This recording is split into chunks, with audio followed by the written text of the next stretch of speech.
अस्सलाम वालेकुम। CSS MPT की तैयारी कैसे करनी है, उसका क्या क्या क्राइटेरिया है, किस तरह के सवाल आते हैं, किस तरह से पास होगा MPT एग्ज़ाम CSS का, इस वीडियो में मैं आपको बताऊंगी। तो भाई सबसे पहले आपने घबराना नहीं है, ठीक है। आपने अब CSS करने जा रहे हैं तो CSS के 3 फेजेस हैं। MPT हो गया एग्जामिनेशन फर्स्ट फेज, और आपके फिर 12 पेपर होंगे, फिर इंटरव्यूज होंगे। तो सबसे पहला मरहला MPT एग्जामिनेशन का है, जिसमें आपने 200 MCQs अटैम्प्ट करने हैं, जिसमें से आपके 33% जो मार्क्स आते हैं ना, 66 MCQs वो करेक्ट होने चाहिए। तो ये आपका स्क्रीनिंग फेज क्लियर हो जाता है। तो घबराने की कोई बात नहीं है, कोई मुश्किल नहीं है, बड़ा आसान है। अब वो कैसे, मैं बताती हूँ। 200 MCQs हैं। 200 MCQs का मतलब ये है कि आपके सेक्शंस होंगे, ठीक है। एक इंग्लिश का सेक्शन होगा, एक उर्दू का, एक इस्लामियत का, एक जनरल एबिलिटी का, ठीक है ना, जनरल मैथ्स का। मैथ्स में आपके अलजेब्रिक क्वेश्चंस वगैरह आ जाएंगे, ठीक है। और एक आएगा आपका जनरल साइंस, जनरल नॉलेज वाला पोर्शन, ठीक है जी। ये तो पता चलिए कि 200 MCQs होंगे।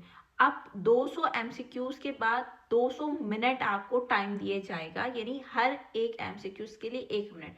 आप ज़्यादा भी ले सकते हैं, लेकिन यह है कि उसके बाद दूसरे MCQs की टाइमिंग कम हो जाएगी। तो 200 MCQs होंगे, 200 मिनट होंगे, और आपने काम करना होगा ये कि आपके पास तमाम सेक्शंस दिए हुए होंगे।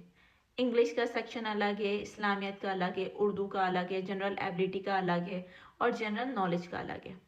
इंग्लिश के आपके जो क्वेश्चंस हैं वो आपके 50 MCQs हैं, ठीक है।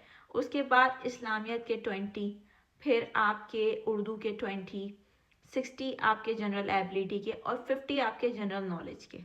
तो आपने सबसे पहले ये करना है कि डायरेक्टली जंप करके एबिलिटी पोर्शन पे चले जाना है, क्योंकि उसमें है सबसे ज़्यादा MCQ 60, ठीक है। और उसमें एबिलिटी वाले जो पोर्शन में आपके पास MCQs आते हैं मैथ रिलेटेड, अलजेब्रिक एक्सप्रेशंस होते हैं, कोई मेंटल एबिलिटी वाले होते हैं।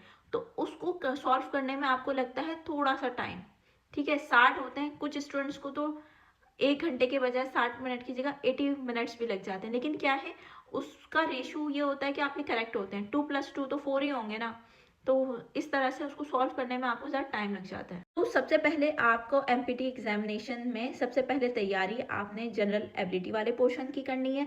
और जनरल एबिलिटी वाले पोर्शन को तैयार करने के बाद आपने अटैम्प्ट भी पेपर में जाके वो करना है, क्योंकि वो सबसे बड़ा टाइम टेकिंग होता है, उसमें हम तुक्के नहीं लगा सकते, ठीक है। उसके लिए आप ऐसा करें कि सबसे पहले अपनी एक ना गाइडलाइन के लिए एक बुक खरीद लें, ठीक है। मार्केट में अवेलेबल होती है। मैंने तो अपने करीमताज चौकताई साहब की जो बुक थी MPT की, वही वाली पढ़ी थी, तो ली थी उस टाइम, और वो अच्छी थी। आप उसको ले सकते हैं एज अ रेफरेंस, ठीक है।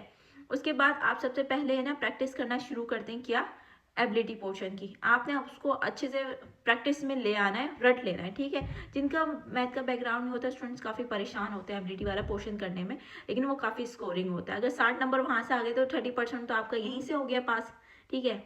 फिर उसके बाद आप चले जाएं दूसरे पोर्शन पे, क्या, जनरल नॉलेज वाले। क्योंकि जनरल नॉलेज आप काफ़ी पढ़ रहे होते हैं तो आपकी काफ़ी हो जाती है, क्योंकि पाकिस्तान अफेयर, करंट अफेयर थोड़ा सा मुश्किल हो जाता है। पाकिस्तान अफेयर के वही हिस्ट्री वाले क्वेश्चन आ रहे होते हैं, ठीक है ना। जनरल एबिलिटी में 50 क्वेश्चन आएंगे, जिसमें से 10-20 पाकिस्तान हिस्ट्री के आएंगे, ठीक है। पाकिस्तान का करंट कौन है, प्रेसिडेंट पहला कौन था, इस तरह था, पाकिस्तान कब आज़ाद हुआ, सर सैयद की पैदाइश, कायद आज़म की वफात, ये तमाम चीज़ें इस तरह के क्वेश्चन आ रहे होते हैं। पाकिस्तान UN का मेंबर कब बना, ठीक है। फिर साइंस के पोर्शन में आपसे पूछ लेते हैं कि भाई गैलेक्सी में हमारी जो यूनिवर्स है उसमें ये जो अर्थ है ये कौन से नंबर पे सोलर उस सिस्टम में आ रहा है, ये हो रहा है, वो हो रहा है। केमिस्ट्री के हवाले से, फिजिक्स के हवाले से, मतलब जनरल साइंस के ना MCQs वो पूछ लेते हैं, ठीक है। और उसके बाद फिर करंट अफेयर के कि भाई अभी जैसे पाकिस्तान इंडिया की वॉर हुई है, पहला मिसाइल किसने मारा था, या कौन सी तारीख को है ना इंडिया UN के पास गया, ट्रम्प के पास गया पूछने के लिए। इस तरह के करंट अफेयर वाली चीज़ें आ जाती हैं, ठीक है। तो जनरल नॉलेज में आपका करंट अफेयर, पाकिस्तान अफेयर, इस तरह की चीज़ों पे आ जाते हैं। और साइंस का पोर्शन, ठीक है, ये 50 MCQs आ जाते हैं। कुछ आपको पता होते हैं, कुछ नहीं पता होता है, तुक्के लगाने। क्योंकि तुक्के लगाने इसलिए क्योंकि नेगेटिव मार्किंग है ही नहीं, इस पेपर में नेगेटिव मार्किंग होती ही नहीं है, नो नेगेटिव मार्किंग। तो परेशान नहीं होना, धड़ाधड़ तुक्के लगाओ, ठीक है। उसके बाद आपका आ जाता है इस्लामियत का पोर्शन। इस्लामियत का पोर्शन इंपॉर्टेंट है क्योंकि इस्लामियत का आपको पेपर भी अटेम्प्ट करना ही है, ठीक है ना। CSS के 12 पेपर होंगे, इंशाल्लाह MPT पास कर लेंगे। तो इस्लामियत के पोर्शन की आप अभी से तैयारी अच्छी से करें MCQs की, ताकि आप वही MCQ रिपीट रिवाइज करेंगे तो वो पेपर में आपके काम आएंगे, ठीक है। तो सारे पेपर्स की है ना, अगर आप ये सोच रखते हुए तैयारी करते हैं ना कि पाकिस्तान अफेयर की भी मैं अच्छी तरह तैयारी कर लूँ, इस्लामियत की भी, इंग्लिश की भी और एबिलिटी वगैरह की भी, कि मेरे सब्जेक्टिव जो पेपर होंगे ना उसमें भी काम आएंगे। जैसे इसको पास नहीं करना है, आगे का भी सोचना है, फ्यूचर प्लानिंग करें, क्योंकि उसमें भी है ना रिटन एग्जाम में भी आपको MPT ही की तरह MCQs दिए जाते हैं 20 जो आपको करने होते हैं, और उसमें स्कोर आ जाना अच्छा होता है, ठीक है। इस्लामियत के भी फिर होंगे, फिर उर्दू के आ जाएंगे, उर्दू का भी एक पोर्शन होता है उसमें आ जाएंगे। फिर बाकी जो 50 नंबर के जो आपकी इंग्लिश का पोर्शन है ना, फिर आप वो करें। मैं इसलिए लास्ट में बता रही हूँ क्योंकि कुछ ऐसी चीज़ें हैं ना जो हम जल्दी जल्दी हमें कुछ आती हैं और कुछ नहीं आती, तो हम तुक्का मार के निकल जाते हैं। फिर इंग्लिश का पोर्शन है ना, ज़रा सोचने वाला होता है कि उसमें सेंटेंस आपको करेक्ट करने होते हैं, प्रीपोजिशन आर्टिकल्स ये बनाने होते हैं, एक्टिव पैसिव बताने होते हैं, वोकैबुलरी बतानी होती है। इसमें भी काफ़ी चीज़ें तुक्के वाली होती हैं, लेकिन हो जाता है। तो खैर MPT एग्जामिनेशन इतना मुश्किल नहीं है, इसकी आपने टेंशन नहीं लेनी है। 33 मार्क्स लेने होते हैं, 66 नंबर आपने आउट ऑफ 200 लेने हैं, 200 मिनट्स होते हैं, आराम से, टाइम बहुत है, ठीक है ना। कैलकुलेटर वगैरह कोई अलाउ नहीं है, तो आपने एकदम रिलैक्स होके, चिल होके पेपर देना है, ये आपका पास हो जाता है, ठीक है ना। इतना कोई मुश्किल नहीं है, बहुत ज़्यादा ही मुश्किल नहीं है, तो इसमें आपने घबराना नहीं है। बस बिस्मिल्लाह करें, तैयारी शुरू करें, और कोई भी प्रॉब्लम हो, कोई भी चीज़ें समझ नहीं आ रही हो, आप मुझसे पूछ सकते हैं। और ये है कि इस एग्ज़ाम की तैयारी ये सोच के करें कि आपने रिटर्न भी देने हैं, इंटरव्यूज़ की तरफ भी जाना है, तो इंशाल्लाह पास होगा। अब ये नहीं है कि आपका कल एग्ज़ाम है और आज आप जाने से पहले डर रहे हैं, इतना प्रेशर हो रहा है, नहीं नहीं मैं नेक्स्ट अटैम्प्ट में दूंगा, अटैम्प्ट काउंट होगी नहीं होगी।